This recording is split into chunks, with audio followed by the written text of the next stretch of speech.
Unsurprisingly to most of you, I'm quite the fan of deviled things. Examples, of course, being deviled eggs, Cruella de Vil, Devil Went Down to Georgia, to just name a few. But now, I've got a new thing to add to that list. Deviled dice. This is a Balatro-style Yahtzee game that I am quite interested in, mostly because we don't get a lot of Yahtzee-style games, or at least I haven't found a lot of Yahtzee-style games. I actually quite like Yahtzee. The slight strategy, mostly luck-based scoring game is a classic for a reason. And I am quite interested in seeing this new Balatro-skinned variation. For those of you who haven't spent an evening with your grandparents and played Yahtzee, here is the quick rundown of both it and how to play this game. You are given a set number of dice. In fact, with our left click, we can roll those dice currently, and we will see what faces they land upon. Depending on what you roll, you can score on the left side of the screen certain criteria. I'm not sure if it's called hands of dice or sets of dice. Either way, we have the scoring criteria of all, three of a kind, full house, small straight, and the pentacle, of course, being all sixes. Currently, unfortunately, we haven't rolled anything that I want to score. We could do all, which just scores everything we currently have, but there's a lot of low numbers. So instead, what I'm going to do is, again, left click to hold a couple of these dice, the 4 and the 5, and then I'm going to re-roll the rest. There we go. I'm going to hold on to the 4, and then roll one more time. And we've got ourselves another 4. That can give us a 3 of a kind. So, we click on the scoring criteria for 3 of a kind, and that will give us points. White face die gives us the blue points, red face die gives us red, which is the multiplier, i.e. Balatro. And that's how you play the game, if you've played Balatro before. More into some other mechanics in a second, but that's also how you play Yahtzee. We just have rolls of dice and hope to God we get something good. Here we go. We're now looking for a 6 or a 2. Roll that again. Nothing there. There's our 6. Yay! Now, you may be wondering to yourself, what if I haven't rolled anything that can be scored? Well, obviously you get the all-in as a freebie, but once you do that, you have to fill in something else. Like, if I decided to do a pentacle here, if I had nothing, and I decided pentacle, it would score 0. And if you have all of these scoring criteria filled out and not beat the score you need to beat, look at the bottom right-hand side of your screen, you lose. Simple as that. But luckily, we have the small straight. We can cash that in, and it's pretty damn good. Sorry, Mr. Devil, or Mrs. It looks like a girl devil in this. Anyway, we get our victory for beating the stage. We get a little bit of bonus because we didn't use all of the scoring, and we get to now go to the shop. Yes, this is the Balatro-like style here.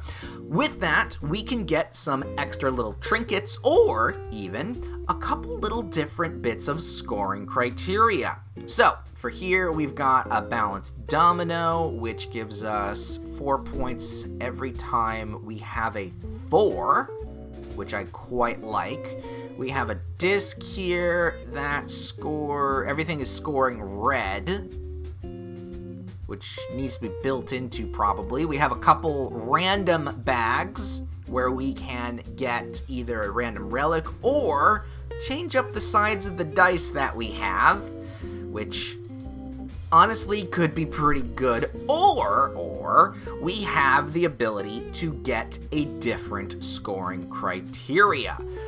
These pop up in the shop every now and then, and we can swap one of our left-hand current scoring criteria with something different. This is another small straight, and you know what? I'm gonna buy it and replace the pentacle with it, because pentacle is very rare to get, unless you're, of course, manipulating dice faces, but we're not that far into the game to be able to pull that off. So we're going to have 2 small straights that we can slot in, plus all the other stuff. And you know what? I'm going to take the balanced domino. Thank you, tutorial. I was just about to go there.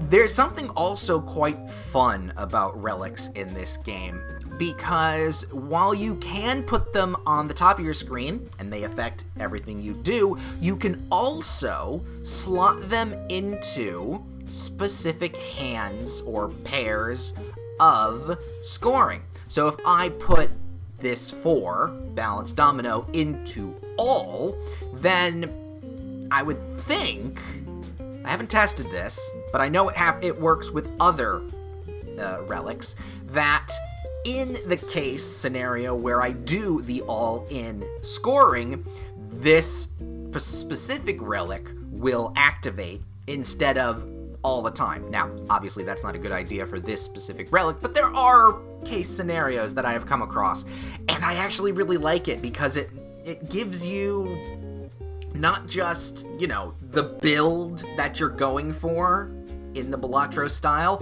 but also lets you specify how certain hands can be scored. If one hand scores better than the other based on what relic you get. There's some mechanic stuff going on under the hood here that it's quite interesting. Unfortunately, I haven't gotten far enough to test all of that stuff, because this game gets quite difficult. The scoring criteria and the bosses at the end of each round are quite challenging. But I'll let you figure that out on your own. Shall we go another round? Or shall we go another hand of dice with the devil? With these new things. So let's roll them bones as we do. There's a 4, so we obviously want to keep a 4. Oh, we have a small straight already, so you know what? Bam. That. Oh, there we go. We already got a huge amount of points. Roll it again. And honestly, the 2 6s I want to keep, and the 4 obviously we want to keep. Could go in all, but I don't want to. We're gonna roll one more time. We've got 3 of a kind, or a full house. Full house is better here, because then I also get the 4s. Oh, and the die goes for the die goes for also 6s and probably 5s too, because they've got 4s on them. Ooh, dice is actually quite good. All right, well, if this has piqued your interest at all, please, the link is in the description below. Go check it out. My name is Ben Dark Arts, and I haven't mentioned it yet, but the art style and the motif of this game, really nice. Very cute. Old school, you know, like I said, grandmother's board game. It feels very Rat Pack, if that was a motif feeling of a board game. Vegas style, you know? It's quite good. I'm gonna roll some more dice in a minute. But yeah, you go check this game out. It's well worth your time.